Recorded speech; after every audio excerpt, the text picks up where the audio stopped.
The towering skyscraper of Lancaster Enterprises loomed over Manhattan like a monument to power, wealth, and ruthless ambition.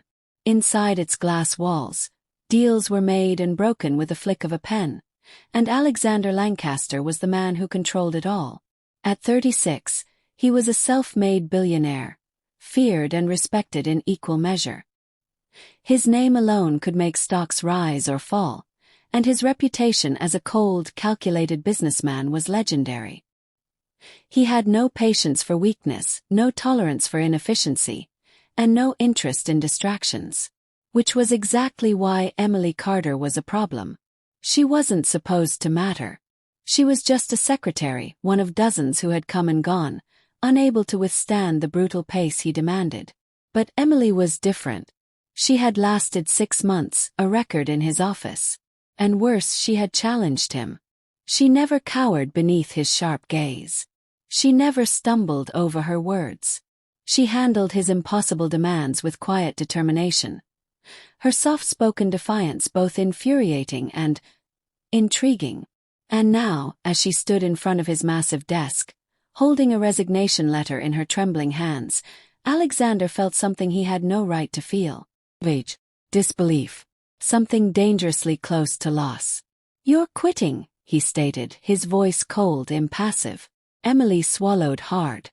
"Yes, sir." His blue eyes narrowed. "Give me one good reason why I shouldn't tear that letter in half." She hesitated.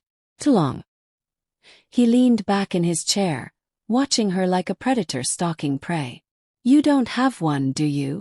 Her fingers clenched around the envelope. "I need to move on, Mr. Lancaster." "Move on," he echoed, his voice a quiet storm. "To what?" "To something better." A sharp, humorless laugh escaped him. "Something better? Do you have any idea how many people would kill for your position?" She lifted her chin. "I'm not like other people." Well, she wasn't. And that was the damn problem. Because Alexander Lancaster never let go of something he wasn't finished with. And he sure as hell wasn't finished with Emily Carter. The next day, Emily expected to be gone. But instead of a final paycheck, she was met with a contract. Salary triple the previous amount. Duration 1 year. Non-negotiable. At the bottom, his signature. Bold. Commanding. Final. And one line typed in stark black. "If you refuse, you will never work in this industry again." Emily Carter had just made a deal with the devil.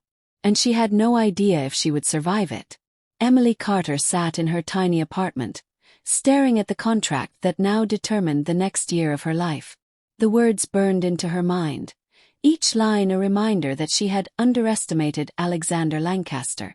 She had thought she could walk away, that she could hand in her resignation and fade from his world like all the others before her. But he hadn't let her. And now she was trapped. With a trembling breath, she signed the contract. Monday morning arrived too soon. The glass doors of Lancaster Enterprises felt heavier than usual as she stepped inside, her heels clicking against the pristine marble floors. The air was thick with tension, employees moving quickly, avoiding eye contact, as if sensing the storm that was Alexander Lancaster.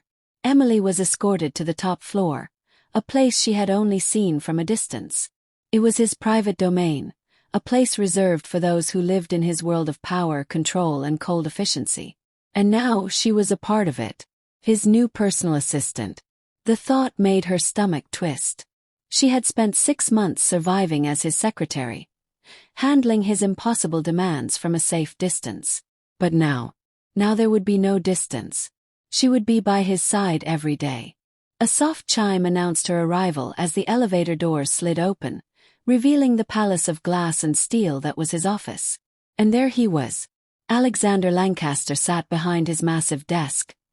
His sharp blue eyes locked onto her the moment she stepped inside. He was dressed in a perfectly tailored suit. His presence overwhelming, commanding, dangerous. She swallowed hard, forcing herself to remain steady as she walked toward him. "You're late," he murmured, glancing at his watch. Emily checked the time. 8:55 a.m. Her brow furrowed. "I was told to be here by 9. His lips curved into something that wasn't quite a smirk. You should have been here by 8. She clenched her jaw. That wasn't in the contract. He leaned back in his chair, watching her like she was a puzzle he was trying to solve. Contracts are guidelines, Miss Carter. I prefer loyalty over fine print. Her fingers tightened around the folder she was holding. If you wanted loyalty, Mr. Lancaster, you shouldn't have forced me to stay. Silence stretched between them, thick and unbearable. And then, to her utter disbelief, he chuckled. The sound was deep, rare, and infuriating. You assume I forced you, he said, standing slowly. He moved like a predator, calculated and dangerous.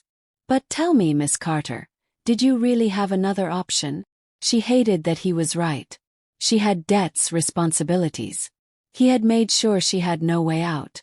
And he knew it. She lifted her chin, refusing to back down. What do you expect from me? Alexander walked to the window, gazing down at the city below. You were a good secretary, he admitted. Efficient, unshaken. But this job, being my personal assistant, is different. Emily folded her arms. How different? He turned, his gaze locking onto hers. You belong to me now. Her breath caught. Not because of his words, but because of the way he said them. Like he meant them in more ways than one. Like this was no longer just business. Like she had just stepped into something she couldn't escape. The next few days were a battle of wills. Emily quickly learned that working directly for Alexander Lancaster was unlike anything she had experienced before. He was unrelenting. Every task had to be completed before he even asked for it. Every phone call, every schedule adjustment, every single detail had to be perfect. And worst of all, he was always watching her. It was subtle, barely noticeable, but she felt it. The way his gaze lingered when she wasn't looking. The way he studied her when she spoke. He was testing her. Waiting for her to break. But she refused to. If she was going to be trapped in his world, she would survive it on her own terms. It wasn't until Thursday night that everything changed. Emily had just finished organizing his calendar when Alexander called her into his office. It was late, too late, and she was exhausted. But she pushed through, forcing her mind to stay sharp as she stepped inside.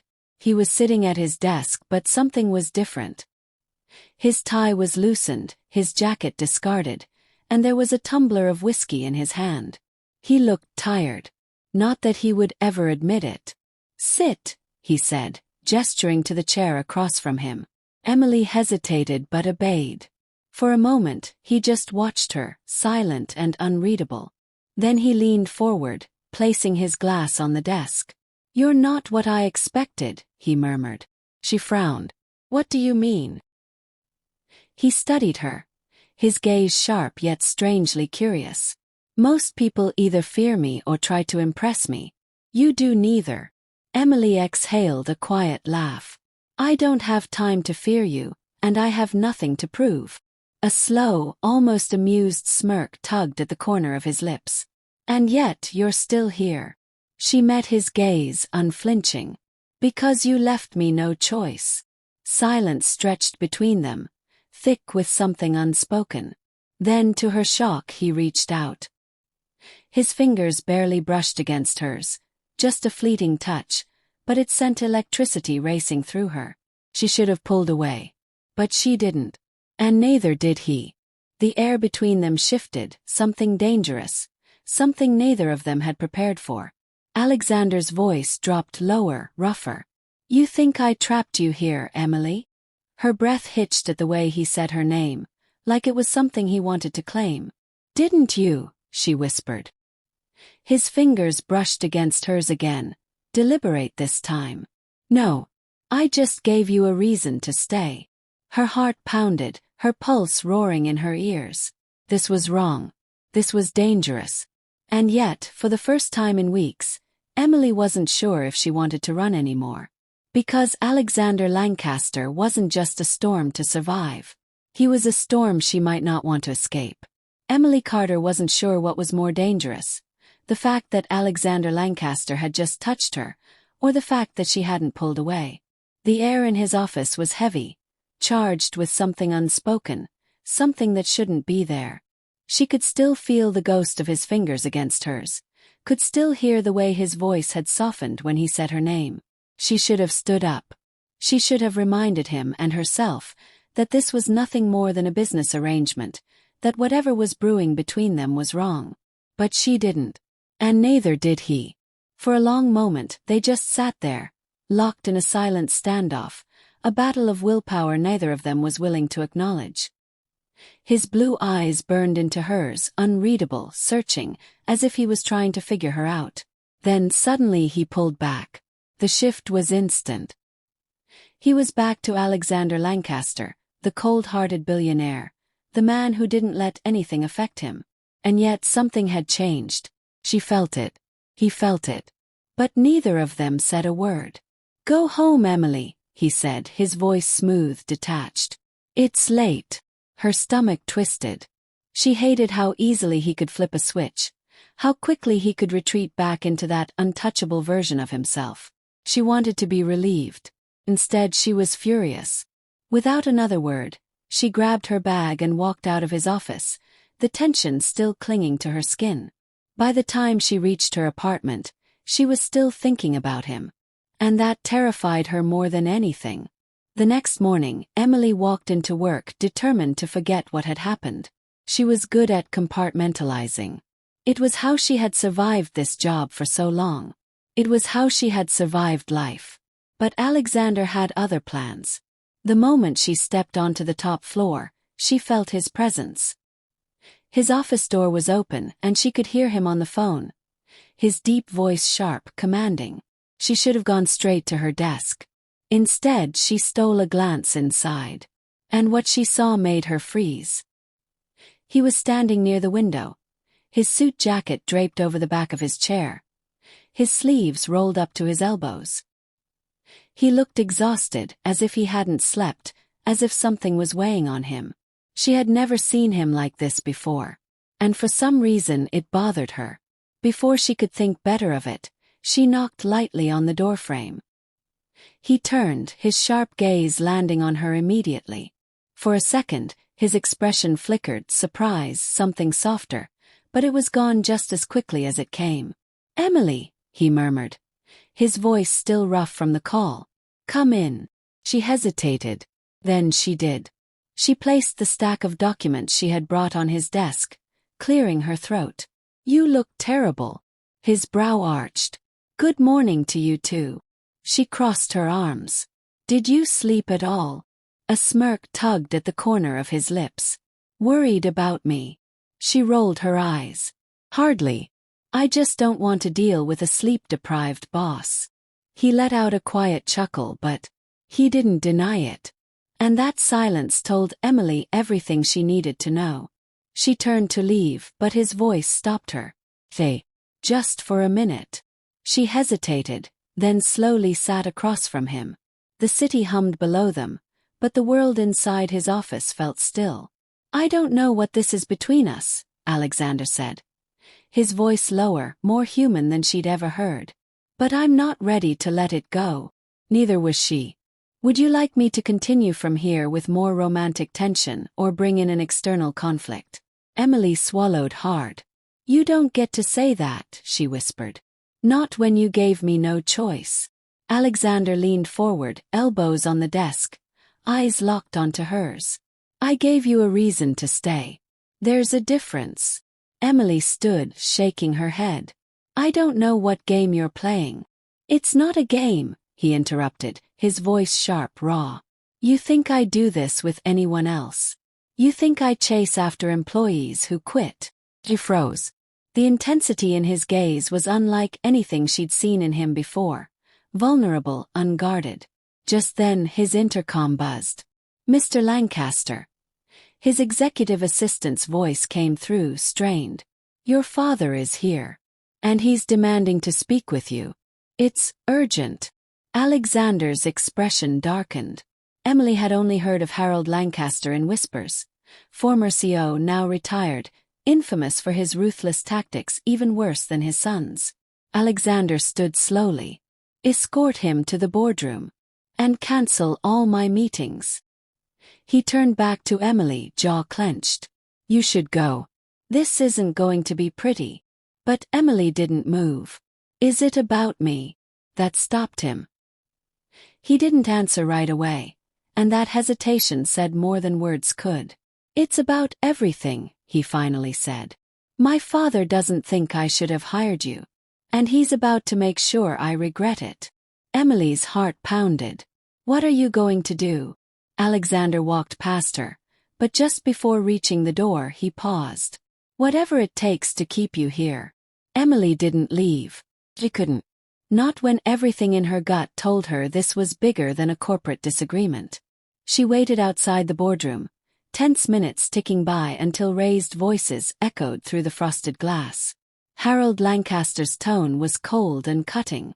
You've lost focus. You're risking the company over a girl, a secretary. Do you realize what that looks like to the board? Alexander's voice was steel. It looks like I made a decision they don't have the spine to make. Emily Carter is the smartest person in this building, and if they can't see that, they're the ones unfit to lead. She's a liability, his father snapped. She's mine, Alexander replied without hesitation. The silence that followed was suffocating. Moments later, the door opened and Harold stormed out, his scowl icy as he passed Emily. Enjoy the fall when it comes, he muttered. Alexander emerged seconds later, eyes finding hers. It's done. I've made my position clear.